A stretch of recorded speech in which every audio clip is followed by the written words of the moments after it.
One Heat Minute Productions presents Guide for the Film Fanatic, the podcast where we invite a guest to pick one movie from Danny Perry's seminal 1986 film reference book and talk to us about that movie. I'm your host, Jason Bailey, and across the mic and across the country from me is my co-host, Michael Hall. And our guest today, friends, is a film critic and member of the Chicago Film Critics Association, with bylines at RogerEbert.com, Reactor, and Think Christian, among others. She's also a staff writer for Bright Wall Dark Room and a co-writer of the Seeing and Believing newsletter, formerly a long-running podcast. The second edition of her book, Becoming Alien, The Beginning and End of Evil in Science Fiction's Most Idiosyncratic Franchise, thank you very much, is available now from Cascade Books. Please welcome the delightful Sarah Welch-Larson. Hi, Sarah. Thank you so much for having me. Delighted to be here to talk about xenomorphs and all things gooey. There we go. So the book, which you should hold up again, which I've read and is wonderful, is you endorsed it, by the way. Thank you. I did. And I found out the difference because the publisher is British. No. They're actually they're from the Pacific Northwest. They're Whiff and Stock. They're based out of Portland. Got it. Okay, because they emailed me for the endorsement, and I was like, usually they ask you for a blurb. Are they just fancy, or are they British or something? So now I know.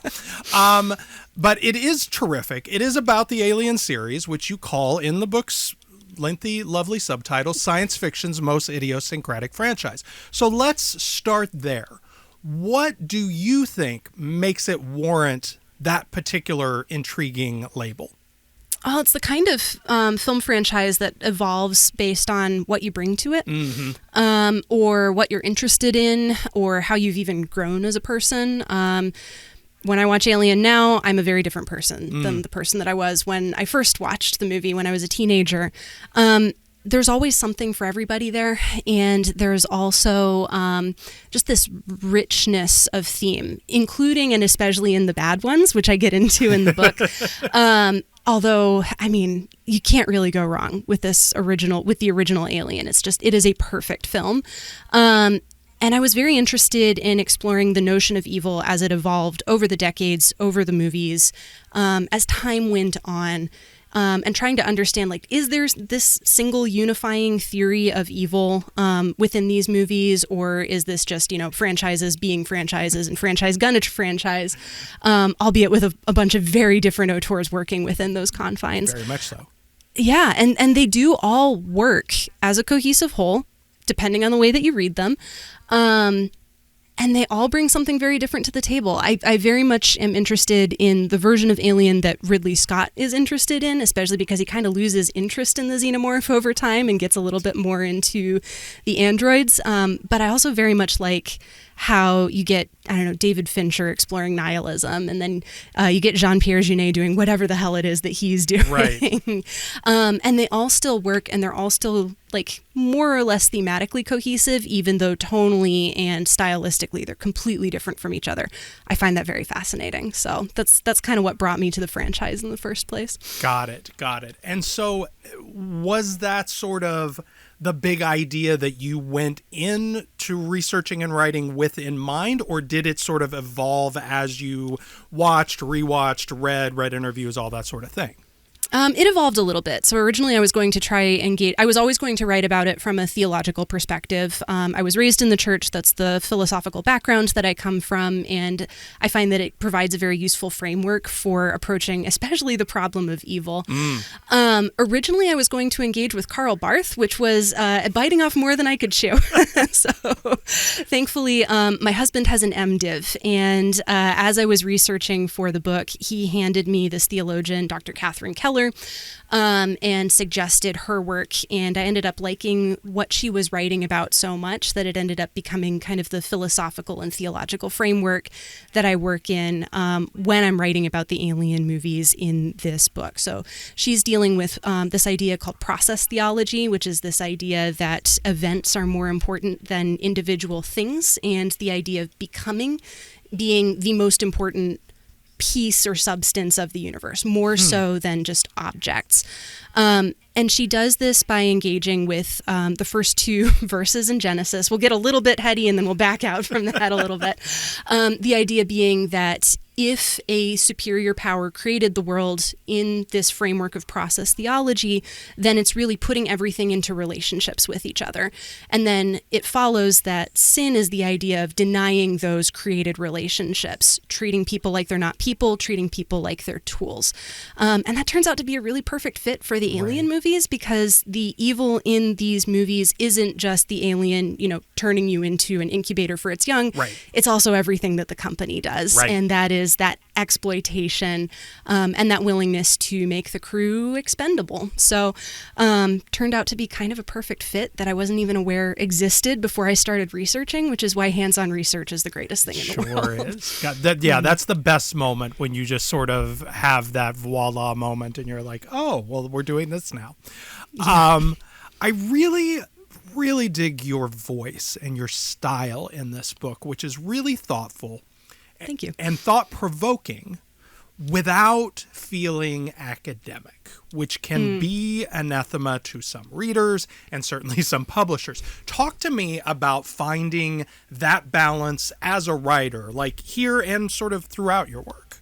That's partially Brightwall Dark Room's fault, actually. They were the first folks to publish me. And their editorial process is extremely hands-on and conversational. And I did not come up as a film scholar. I never took a film studies class. I was a linguistics major. And one of the fun challenges of being in linguistics is just being able to communicate what it is that you're talking about and what you're studying to people who think that you're just, learning a bunch of different languages for school. Right. Which can be the case, but it's not always. And so some of that voice was honed through just my academic background, and then some of that was just honed in conversation. Listening to podcasts about film was a big part of that as well. And then just really trying to make everything approachable, because if I can't explain something in plain language, I don't understand it. And so that's kind of where that came from.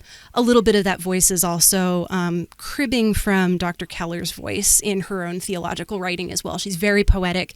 Her work is very heavy and heady and academic, but it also still feels like you're having a conversation. And so that is my preferred way of writing when I'm writing about anything, is in-depth, heady, but also you can talk about it. Right. You have to be able to read it out loud. That is the trick, and it is sometimes easier said than done. Okay, so no big surprise here, but Sarah Welch-Larson, what film did you select to discuss on the show today? We are here today to talk about the 1979 sci-fi horror classic, Ridley Scott's Alien. Hey, look, it's space, everybody. There's stars going by the camera and everything. This one's going to be difficult for the audio-only listeners because there's no dialogue. There's not much happening orally, A-U-R-A-L-L-Y, you filthy perverts, in this particular trailer. But we are seeing space and some sort of a surface of a planetary surface. These are images from the movie, right? It's not the same egg, that's for sure. Yeah. And then just the slow reveal of the distinctive title in its inimitable font on the top of the screen, and then we're panning down to an egg and then to the ground, and there's, as you could hear, creepy sound. You do get that heartbeat that you get in the chest burster sequence. It's just sped up. Everything's so much faster here than it is in the movie. Exactly. And now we're getting your sort of more traditional trailer montage of disconnected but thrilling action and lots of illuminated astronaut suits, which are, I'd say, a leitmotif in the series, perhaps. Yes? And... yeah,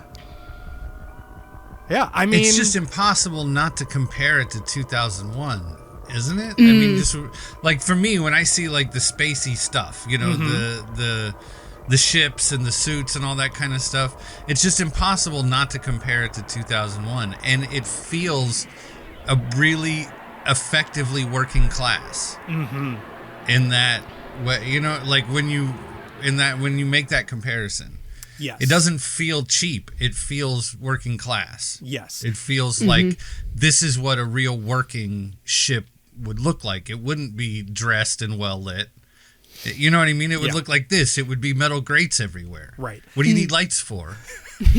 In space, no one can hear you scream. The immortal tagline, of course, comes up at the end of that distinctive trailer. Banger trailer for a banger movie. Real good stuff. Alien is the 1979 sci-fi horror mashup, as Sarah said, from director Ridley Scott.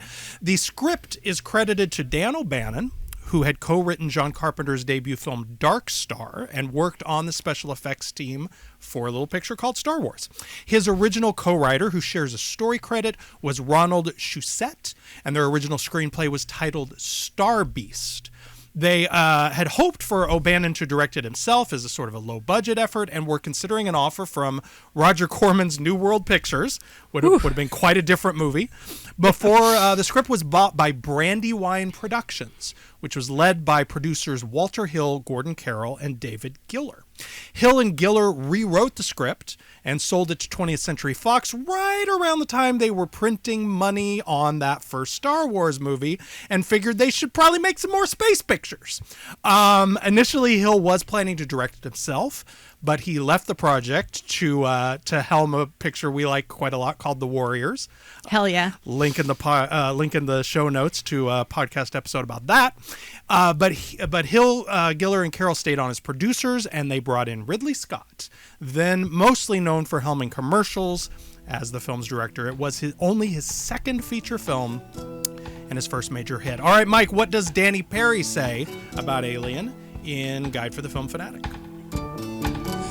Danny says, frightening, ferocious science fiction film that incorporates many elements of the horror film. I feel like that's a running theme. I mean, the this cargo movie, ship. we'll read the capsule, but like this really, like sometimes you read one of these and you're like, this is Danny's bread and butter. Like this is all like this kind of an intelligent mashup of sci-fi and horror. Like that's like Perry special right there. He is into this movie. Okay, sorry, go ahead. Frightening, ferocious science fiction film that incorporates many elements of the horror film. The cargo ship Nostromo heads back to Earth carrying its load. The crew members are awakened with orders from the Home Corporation, the real villain of the piece because it sacrifices people for discovery, to investigate a signal on a nearby planet. They find a derelict ship containing a giant skeleton pilot and below a hatchery. In a terrifying sequence, John Hurt looks inside a pod and a creature attaches itself to his face. Against the advice of co-captain Sigourney Weaver, her debut, science officer Ian Holm lets Hurt come aboard. The creature on his face falls off, but a new creature bursts through his stomach and hides in the huge ship. It grows to enormous size and kills off the crew one at a time until only Weaver, her Ripley is a very strong character, is left to battle the indestructible creature. Ridley Scott's film is loved by many science fiction fans. It was an enormous hit, but despised by others. I find it underrated, an extremely scary, well-made, interesting film. It has been criticized for being a violent, big-budget ripoff of a cheap 50s sci-fi film, It, The Terror from Beyond, but surely the basis for Dan O'Bannon's script was Dark Star, the comedy he co-wrote with John Carpenter. Although a comedy, it too dealt with the melancholia, claustrophobia, and irritation suffered by crews on long space voyages, had a female-voiced computer, and had a centerpiece in which O'Bannon the actor searched the ship for an escaped alien creature which kept jumping out and attacking him. Picture is first space film that has working-class heroes rather than scientists and astronauts flying a ship.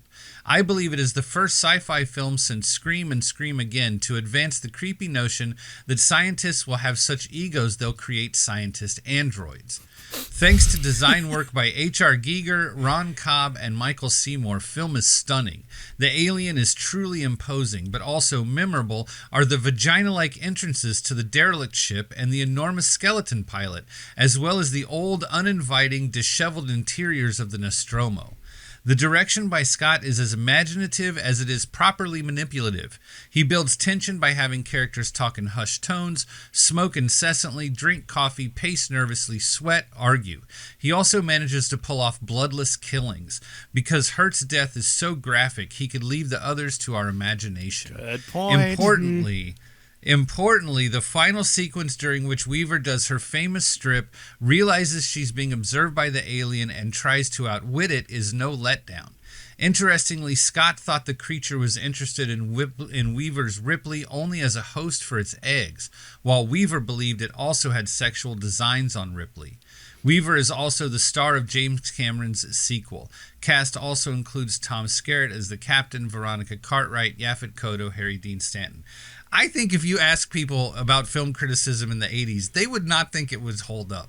But like this guy really nails it. Yeah. I mean, Yeah, week yeah. after week. Like that's I don't know what else you could want out of a review of Alien. Right. I want to say two things about that capsule, and then we'll start. We'll get into the discussion proper. Number one, don't send us or Mr. Perry your angry emails. Like Julie, it was not her debut.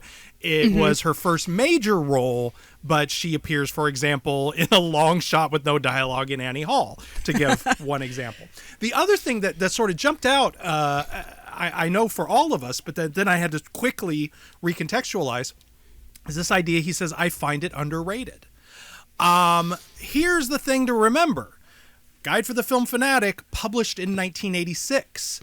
So while he mentions Aliens, the very first sequel, he had not seen it yet, presumably, because it was released in 1986. So, we now think of Alien as this ginormous multi-film, multi-medium franchise. Like, I don't think you could find out of 100 people anyone who finds Alien underrated anymore. But I think it speaks to 84, 85 when he's writing this, and only that first movie had been out for a few years, and maybe it's sort of been, forgotten about to an extent. So the underrated there, I think, is a nice little snapshot of where we were at in this history, because, that was just as it was about to sort of re-enter the public consciousness. Let's talk. You mentioned in passing, but we do always like to talk a little bit about our personal histories with these movies. Sarah, you first saw this as a teenager. First of all, was it the first film in the series that you saw? And secondly, if you remember sort of what your initial impressions were of it. So it was the first one that I saw all the way through. I'd seen most of Aliens on TNT shortly beforehand. Sure. So I knew that Ripley survived. Sure. I knew that Jonesy survived. And as a character, she made a pretty strong impression on me. Sure. My family borrowed the DVD for a family movie night, and then I ended up babysitting that same night. So I got home from a babysitting job 9:30, 10 p.m., Everybody else had gone to bed. Oh, no. And I watched it Home Alone. I know where this story's going. Home Alone in the dark. Oh. And was not really primed too much for it. Like, I knew about the chestburster scene. Sure. I knew that was coming. Sure. I did not know about Ash. And at the time, I was a major Lord of the Rings fan. I was very big into Lord of the Rings. So I wasn't able to look at Bilbo Baggins the same way ever again. Made a big impression on me. Freaked me out. Flipped on all of the lights as I was going back over to my bedroom after having watched the movie. I'm kind of shocked I didn't wake anybody up while I was watching it because it did scare me very much. It was also the very first horror movie I ever watched all the way through. And for the longest time, it was the only horror movie that I watched because I was not into that sort of thing. I actually got into them in part because Alien as a movie has kind of haunted my own writing and my own critical thought for so long that I was like, I got to write a book about this. And that's how I ended up watching, I think, Alien Resurrection for the first time, was research, thinking through how I was going to write this book. And now I just love all sorts of bloody horror, so changed my life in a major way. But yeah, first time Home Alone in the dark at 16, probably the best possible way to do it if you weren't in the theater for the first run, honestly. Yeah, exactly. So I saw Aliens first. Just as purely just as a result of how old I was when each of these came out, that I was way too young to have seen the first one. But I was 10 when the second one came out. So by the time it hit VHS, I was old enough to watch stuff like that when my dad brought it home from the video store. So that was the entry point. And I, of course, as a 10-year-old kid, I'm like, this movie rules, or 11 or however old I was, this movie rules. What? And Dad's like, well, there's another one, but I don't know if you're quite ready for that, But I did see it eventually, took it home from the video store, I think when he didn't know that I was taking it home. And yes, nice. Similarly, scared the actual shit out of me. Mike, what about you? I definitely saw the second one first, Okay. and I didn't realize then, but I realize now that I like Ridley Scott movies better than James Cameron movies. So but what I remember the most, and this is part of how I know I saw it when I was 10, 11 years old, is I remember the exoskeleton. I remember the big donk, donk, donk. And I forget about the first hour and 15 of that movie where James Cameron is doing his whole thing he likes to do, you Right. know. But so anyway, by the time I went back and saw the first one, I would have been a teenager, would have been like primed to be like, hell yeah, like to really appreciate this sort of, I'd already worked at a fast food restaurant by then. I was like, five guys on a greasy floor made a lot of sense to me. Sure. There you have it. We will return to that, which is sort of one of the most interesting things to talk about this movie. The other thing, though, that I think is worth mentioning, too, in terms of contextualizing it, is that not only in 86 do you have Aliens, but then in 87 you have Spaceballs.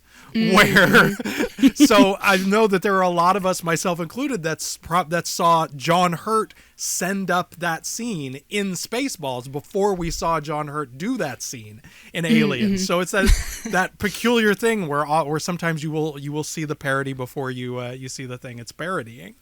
But yeah, so one of the things that I love about this movie that jumped out at me as I was rewatching it for this, apologies to listeners for whom this is a broken record, but again, that thing, man, when a movie parachutes you in right at the last possible second it can before the story starts, nothing makes me appreciate a filmmaker more than entrusting us that much, that we have to kind of piece together what's happening from visual cues, and from the conversations that are not about what's happening, that are just, communication in like shorthand and lingo and jargon, to sort of figure out, oh, okay, that's where, they've been doing this and they've just come out of their sleep and they're this, that, and the other thing.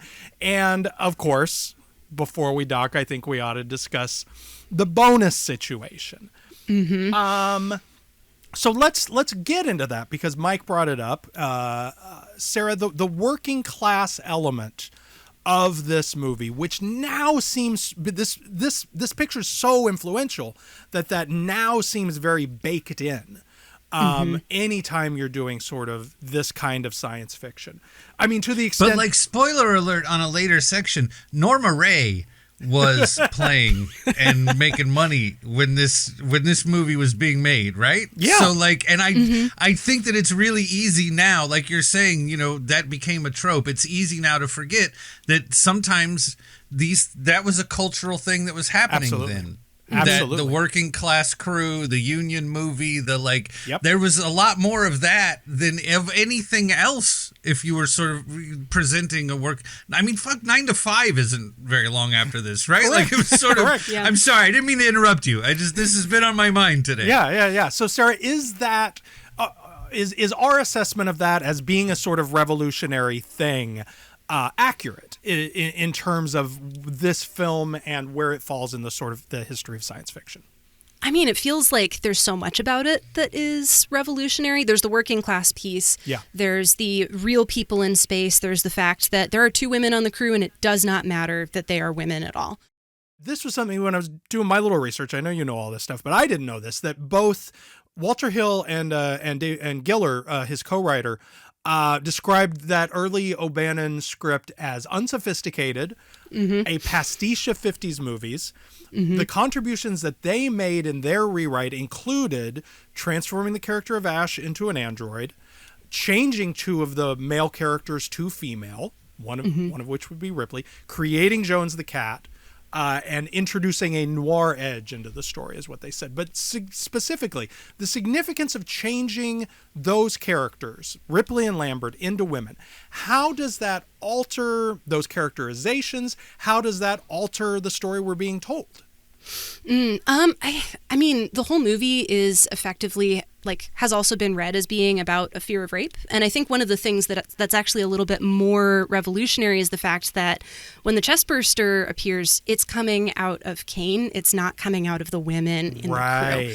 And it's a common misconception that all of the characters were written to be like either gender effectively or like any gender.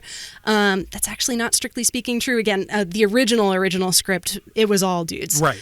And then you get kind of that gender switch for Ripley and for Lambert. And I think it works the best because it's just simply not commented on all that much. Like it doesn't matter to these characters, and therefore that means that doesn't really matter to anybody else within this world. And what's revolutionary about that is they may still be women. They're still stuck in this awful economic situation. And I don't know, that's just one of those things where it feels normal now, especially to someone of like my sensibility and my age. It's just not something that was ever really all that revolutionary in the first place. But thinking about how far we've come even in just the last like less than 50 years even is just straight up astonishing. Right. Well, and there are certain choices that they were making in doing those switches, whether they were sort of doing it consciously, whether it's being commented on explicitly or not. But I mean, the fact of the matter is the entire movie doesn't happen, most of it, if anybody fucking listens to the woman in charge. Like, Ripley was right. They should not have broken quarantine. And two men decided to decided to ignore that, decided to take that decision to their own hands, and fucking all hell breaks loose.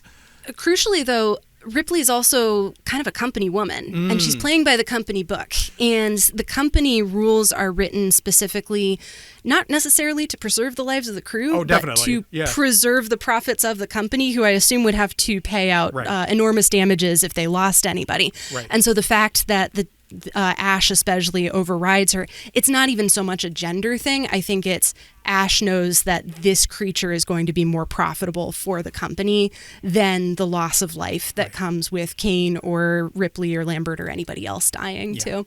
Also, just to go back to the James Cameron of it all, very, very briefly, there is a moment in Aliens where the crew's images are flicking past during the deposition, and canonically, Lambert is trans, according to the bio that is on that screen. So, you know, speaking of being progressive, that's something that happened in 1986. Yes. Okay. You can freeze frame that sucker. It's true. That's fascinating. Okay. Yes. Yeah. Anyway, back to Alien, but still. Well, this is on this gender question. This is one of the my favorite test cases of the Hitchcock quote about, you know, we're more scared watching women be in danger than men, right? And of like, is that the case in this movie? Like, I'm not sure that her being a woman makes it scarier. I mean, it's scary as fuck anyway. I'm not sure. I feel like maybe at the end it is, but I think that is partially because of the however you feel about it, the choice for her to be disrobed in an extremely vulnerable way. All I can think when I watch that is like, pull your pants. Like, nobody would walk around with them hanging down like that. Who made that decision? Here's the thing, though. You come home from work, you take off your clothes. You take off the grody, sweaty clothes. Like, she is doing exactly what I would have done in that same situation, if I'm being perfectly honest. But you would have pulled your drawers up, I think. Oh, yeah, of course. Yeah, I would have. I want to talk a little bit. I think that's a good point. Yeah. I think that for some reason that is scarier and feels more intimate than a guy in his tidy whities. I don't know why, but unless he gets in a fight and then now you've got the like naked balls out fighting, that's scary. That's very frightening. That's very scary. Right. Okay. Oh man, Eastern Promises Alien. Incredible. The underwear not fitting correctly was also Sigourney Weaver's choice as well. Like, that was a decision that she herself made, and I think a few people on set tried to dissuade her of it, and she was like, nope, we're doing this. I'm not entirely sure if she ever gave a reason for it, but that was something that she chose to do too. That's fascinating. I want to talk about sound a little bit, which is not something we talk about much on this show. You know, we try to get technical. We usually just end up talking about cinematography and editing and stuff like that. The sound design of this movie is astonishing. Yes. Specifically for me on this watch, the moments when it goes quiet. Like, the first jump scare is an absolute doozy, and it is a jump scare from an audio perspective that it's a loud screech, terrifying, piss your pants moment. But what makes it really chilling is that cold cut to the exterior and the slow dolly back and the soft wind blowing, and that really leapt out at me this time as like, okay, let me pay attention on this viewing, because I've seen the movie a few times. The moments when it goes quiet. So like, there's that one. There's the moment when they go into Hert's room because the face hugger is gone, and they're like trying to find it in the room, and you get the jump scare from the trash can. When she's in the escape pod trying to like slip into the spacesuit, like the way that this movie knows when to go loud, when to use that Goldsmith score, and when to go quiet, or when to do some combination of the three. Like when Scarrett dies and you have that synthesis of like Cartwright's scream, the feedback coming over the intercom, and Goldsmith's score like kicking in.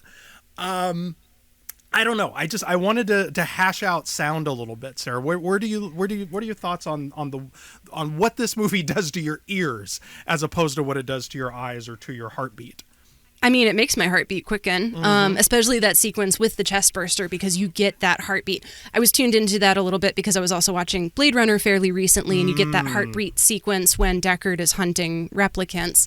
So I was paying extra attention to it this time around watching Alien, because they're all effectively being hunted. They don't know it yet. The hunter is still inside Kane at that moment. And then the heartbeat cuts out. So to your point about silence, the chest burster happens. The alien pops out. You hear Veronica Cartwright say, "Oh God," and then it is just nothing but like the soft spurt of blood. And dead silence. And then a screech, and then a run, and then it's quiet again because everybody is so stunned that they just can't process what's happened to them. It's so good. I mean, is there a more... You can hear the little toes. You can hear the little nails or whatever the fuck these things are. Is there a more quoted, imitated, parodied scene in all of genre cinema that still fucking works on you every time you watch this movie? Like, I recognize the genius of the shower scene in Psycho. Like, I watch it and I am impressed by it, but I am no longer scared by that scene. I still get scared by the way that this scene is cut, and the way it looks, and the way it sounds, and the blood on the walls, and Yaphet Kotto's face is just... I mean, he's one of my favorite actors, period, much less in this movie. But, like, if you want to see great reactive acting, Yaphet Kotto's face in that sequence. And, of course, Ripley's a better person than I am, because I would be screeching, "I fucking told you so!" Well, and Yaphet Kotto's "Let's go kill the motherfucker" too is very like, I mean... It's so good. Oh my good. God, that weighs 1,000 pounds. That line weighs 1,000 pounds. So good. So that still hits. And the other thing that, like, I don't know, I go long enough between viewings of this movie that sometimes I forget. I remembered it this time. Sometimes I forget the Ash robot reveal. Like, that's buried so deep and is so unexpected that even if you're aware of it, it still lands so gracefully. It's just a model of efficient storytelling, and and I think speaks partially to Walter Hill's skills as a screenwriter, which we don't talk about as much because he became such a terrific director. What else? What are the other sort of elements of this movie, Sarah, that you think make it so singular, so special, that made it such a hit?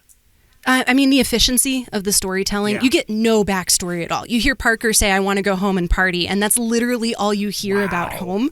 No one is interested in, going home to a spouse or going home to their kids.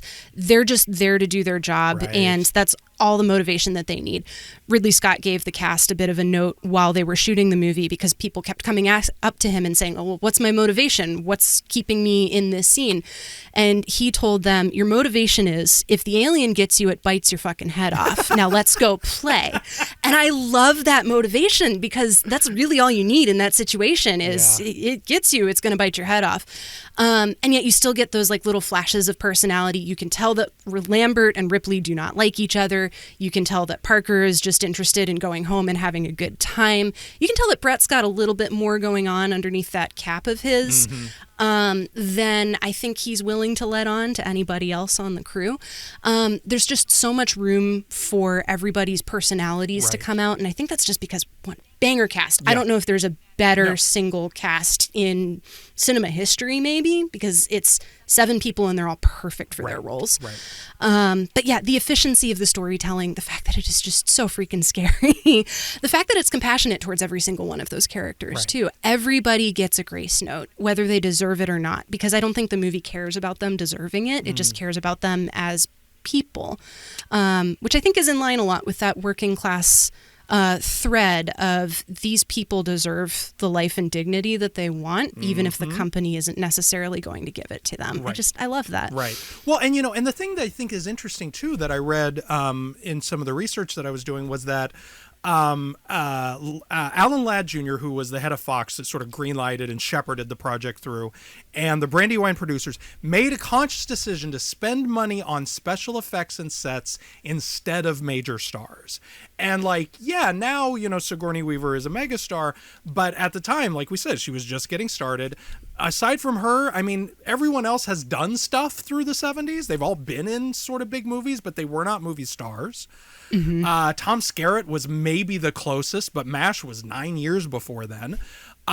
So the choice that they were, that they sort of freed themselves from having to make it a star vehicle and decided that money was going to be better spent elsewhere. Really smart. Scott considered the alien design his top priority, and this is the quote, since it was key to making the terror appear credible. And you can tell how important that was to him. That alien creature is as tactile as it is. You mentioned Dark Star, and I pictured the beach ball with the feet in the place of the xenomorph. Yeah. Doesn't quite land the same. It definitely doesn't. And Scott talked about wanting the alien to be in a completely different position every single time it shows up on scene. He wanted you to be able to turn a corner and it's balancing on one finger. And it doesn't ever quite do that, but it gets pretty close. And I think a lot of people also forget, there's also a person underneath there as well. And Balaji Badejo turns in a really good physical performance in this movie. I love the work that he did in this. And he deserves his flowers just as much as anybody else in the cast. Absolutely. Too. And then this sort of, genealogy stuff is always fun to me. O'Bannon had worked on the effects for Jodorowsky's aborted film adaptation of Dune. And the work that he did there not only got him the Star Wars gig that we mentioned earlier, that sort of ultimately helped with this, but put him in contact with the Swiss designer H.R. and I'm going to mispronounce, is it Geiger or Giger? I believe it's Giger. Okay, H.R. Giger, who developed the alien design from early ideas he'd had for Dune. This is the quote from a 1979 Hollywood Reporter article. Besides the look of the alien from embryo to adult, Giger was responsible for the planetary landscape and the derelict spacecraft. He was relatively new to motion pictures and was partial to using organic materials such as bones and skeletons to create the alien forms, and revealed that the chest-birth creature was made of real animal intestines and blood. So keep that in mind. Maybe they're not acting as much as we thought. No. I mean, the egg is covered in what's referred to, I think, as Nottingham lace, which is the inside of an intestine. You spread it out a little bit and it sort of turns into a spider web. Yikes. Really nasty stuff. I bet the studio smelled awful while they were shooting this. Yes, indeed. Okay. No, you just wrap that stuff around like a steak or a pie. The Mexicans will put it in a soup. It's not that bad. I think it's like having tripe and pho. If you're accustomed to eating it, it's probably good. There you go. If you dry it out, it's scary as shit. Yeah.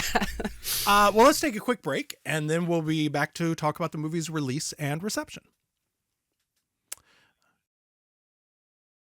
Friends, let's talk about the release and reception of Alien, which opened on May 25th, 1979, 2 years to the day after the release of Star Wars, which was a not accidental choice by 20th Century Fox.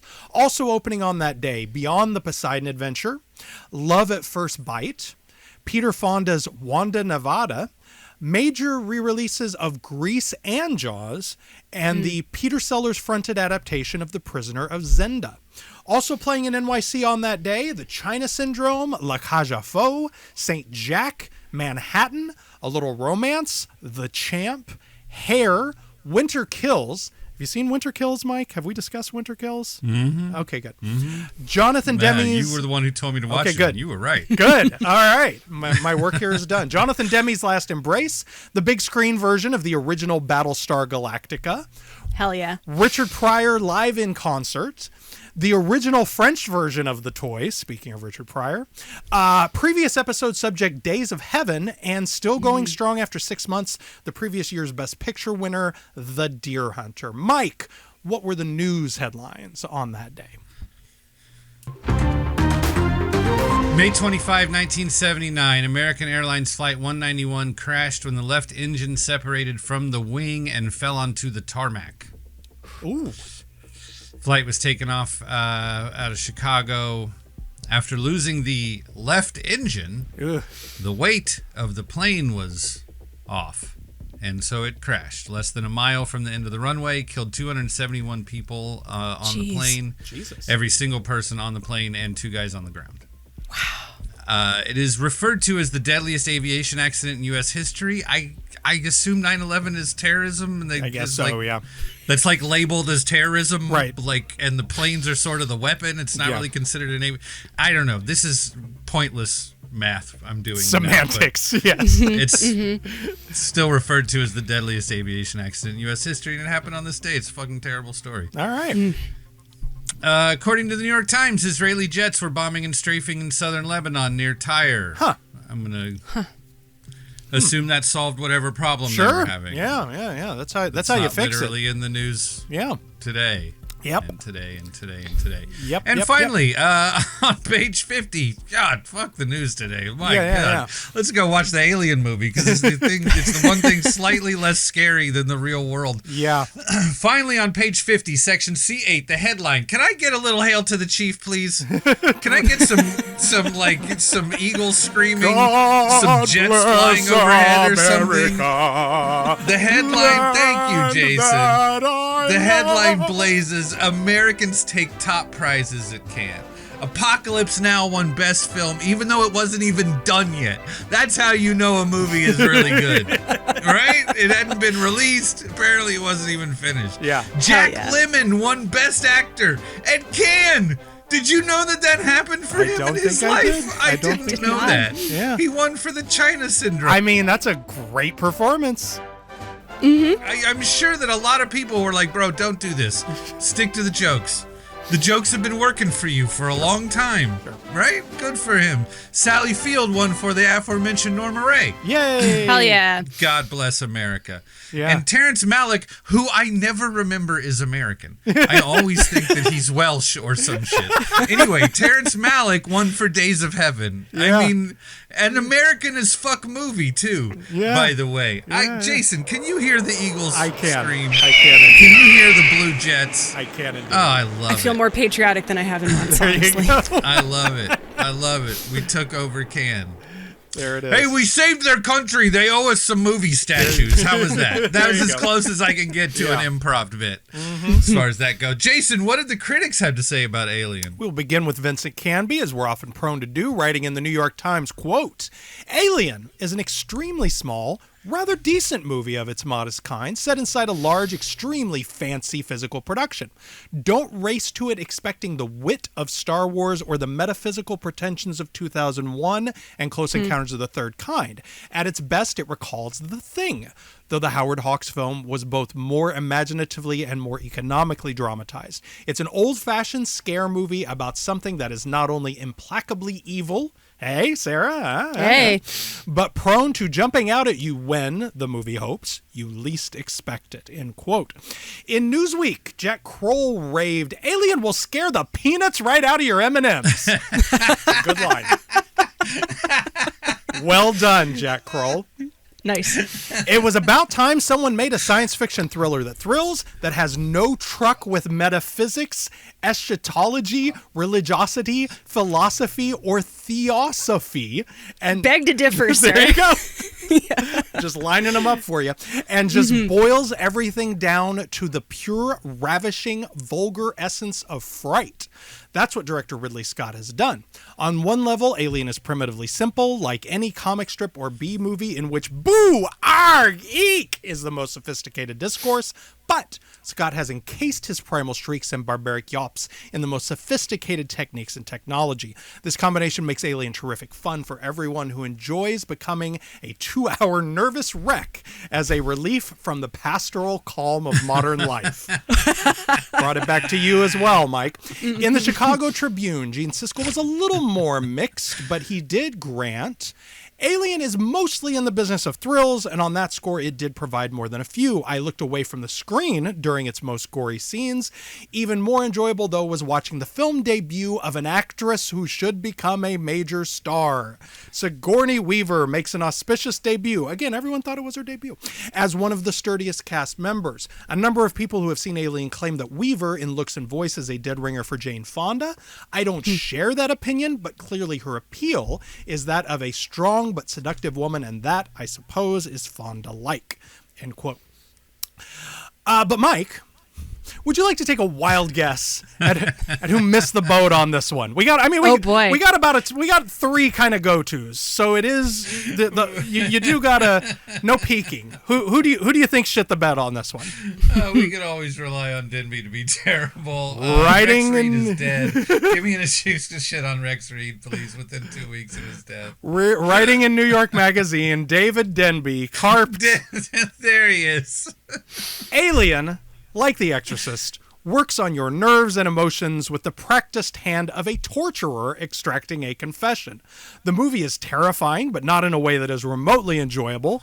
I came out of it feeling drained and exhausted, my head thumping like a steel drum that had been pounded by a malignant 9-year-old. This American-financed, English-made production uses the latest shock techniques, he put shock in quotes, shock techniques in special effects and editing, and its screeching soundtrack, forced up to the level of a dreadful rock concert, presumably to wipe out the kids, the only ones who can turn the movie into a hit, makes the tension unbearable. Yes, it's only a monster movie, but the way it manipulates its audience is rather sinister. You might as well tell me the Catholic League or whoever didn't want me to go see it, bro. I'm immediately signed up for all the things you just said. It's so funny that he mentions rock concert because the mist effect that you get in the hold, that is from the lasers that were lent to the production by none other than The Who. Hey! So, nice. Yeah. All right. How'd it do in terms of box office and awards, Mike? Alien was an enormous hit for 20th Century Fox, opening at number 1 on the Memorial Day weekend and staying in the top 10 for months, ultimately accumulating $78 million and coming in 5th for the year, behind Star Trek the Motion Picture, but ahead of Apocalypse Now. I guess he just has to have his little statue to go with all of his unfinished movie money. There you go. It would also begat several sequels of varying quality, plus spin-offs for film and television. It won the Oscar for Best Visual Effects, hell yes, well-deserved, beating out Star Trek, The Black Hole, Moonraker, and 1941, a rundown that really does accentuate how much Hollywood was chasing that Star Wars coin in 1979. Yep. It was also nominated for Best Art Direction, Set Decoration alongside Apocalypse Now, Star Trek, and The China Syndrome, but they were all beat out by All That Jazz. I mean, if you're going to get beaten by something, there you go. You could do worse than All That Could. Jazz. Sure could.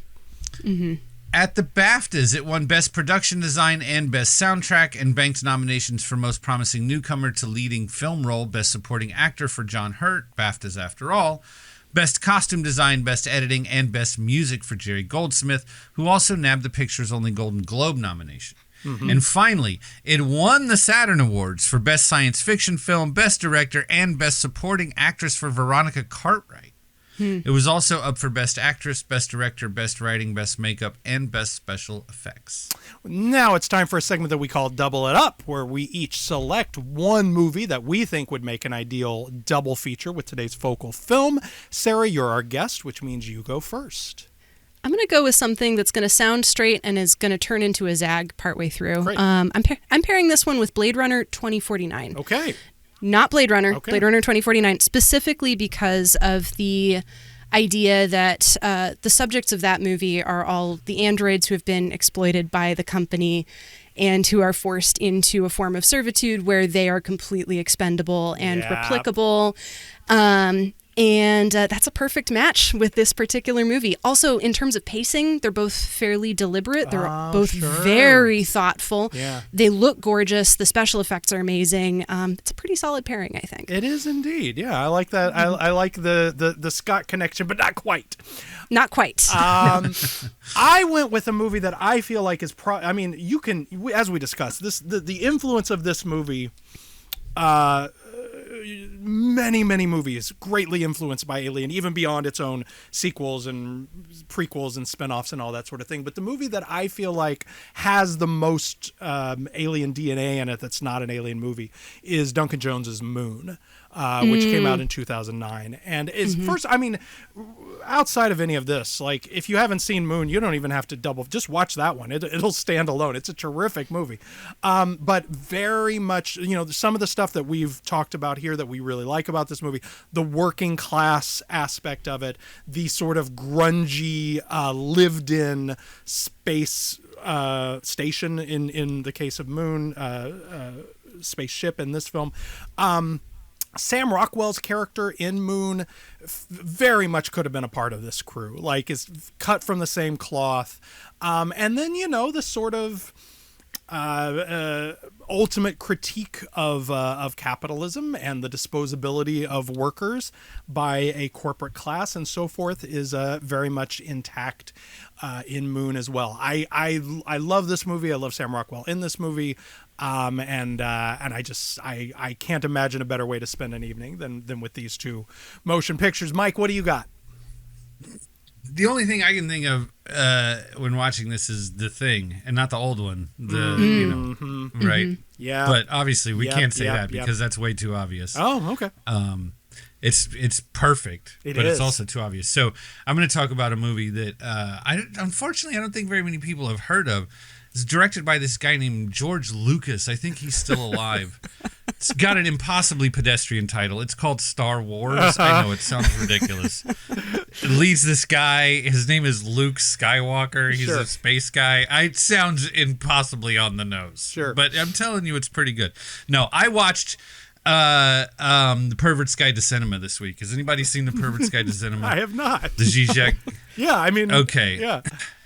You know what I'm talking about? I know what you're talking about. It's a documentary, yeah. It's a documentary or like sort of an essay with the philosopher Zizek, and it's fantastic. He's, he definitely is sort of like super conscious of Freud. It doesn't necessarily agree with him all the time. Right. It's not necessarily sort of placing him forward all the time, but is very aware of Freud and is also distinctly aware of the extent to which Freud defined the world around, for instance, Alfred Hitchcock. Okay. Defined the world that Psycho was made in, And so, as you can imagine, he's got some shit to say about the alien coming out of the guy's stomach in the middle of this movie. I mean, he's got all kinds of interesting opinions. I enjoyed it way more than I expected to. I always enjoy him, even when I don't agree with him. I always enjoy sort of the way he expresses himself. Yeah. And in this case, he's working in tandem with a filmmaker who is at least as smart as he is, a woman who's made a bunch of movies and who's watched 1,000 movies. And it kind of, in a way, it's sort of a secular reverse version of what you do. I mean, like, it's a different, it's coming from a completely different angle, obviously. Mm-hmm. But he is dissecting not only sort of what these movies were intended to do, what they actually do, the world they live in, but he's also extremely aware of film technique and of, sort of what things mean and how shots get used. And he's just super smart about all of it. And he talks about, it's basically like he talks about, sort of 12 of your favorite movies from the last 100 years.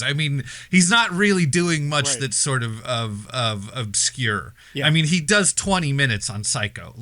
So it's very easy, I think, for someone who's not necessarily like I have a Tarkovsky poster on my wall, but a filmmaker who has seen Alien and seen, I think it's going to be easier for them to understand than they expect. And I really enjoyed the Alien section because I never saw any of that shit in this movie. All right, Sarah, the book again is Becoming Alien, The Beginning and End of Evil in Science Fiction's Most Idiosyncratic Franchise. Thank you. It is out now and, of course, has the Guide for the Film Fanatic stamp of approval. Where can people follow you on social media and read your work? Thank you so much. I should also note this is the second edition, actually, because I saw Alien Romulus and got really mad about it, and it also kind of confirmed my grand unifying theory of the Alien movies. Hey. And so the publisher was nice enough to let me do a second edition, and then Matt Zoller Seitz was nice enough to write a foreword. So if there's any, if that is motivation to buy the book, you can also read him as well as me on Alien. You can find me on the internet everywhere, but especially on Blue Sky and Letterboxd at Dodgy Boffin. That's DODGYBOFFIN.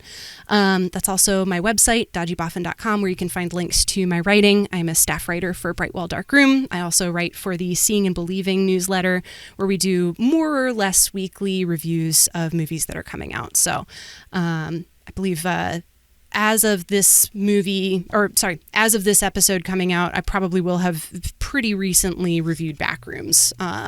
If you're into more horror, that's kind of atmospheric. Although I got other opinions about that movie. I am Jason Bailey on Blue Sky and Letterboxd. Mike, where can people find you?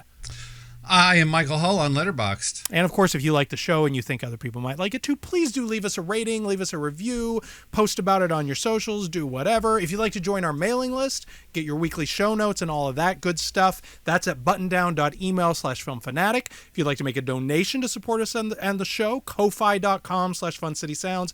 And of course, I hope you've been watching us on YouTube. You might not have seen Sarah waving her book cover around. You might have been very confused during the Alien trailer. So if you like watching people record a podcast, we're on YouTube at Guide for the Film Fanatic. Our humblest thanks to our guiding light, Mr. Danny Perry, author of Guide for the Film Fanatic. And a shout out to executive producer Blake Howard. We were talking about the show the other day and how hard it is to rise to the top among all the film podcasts. Right. Yeah. And he said something so strange. He goes, I can't lie to you about your chances, but you have my sympathies. Thank you again, Sarah. Thank you for having me. Thank you, Mike.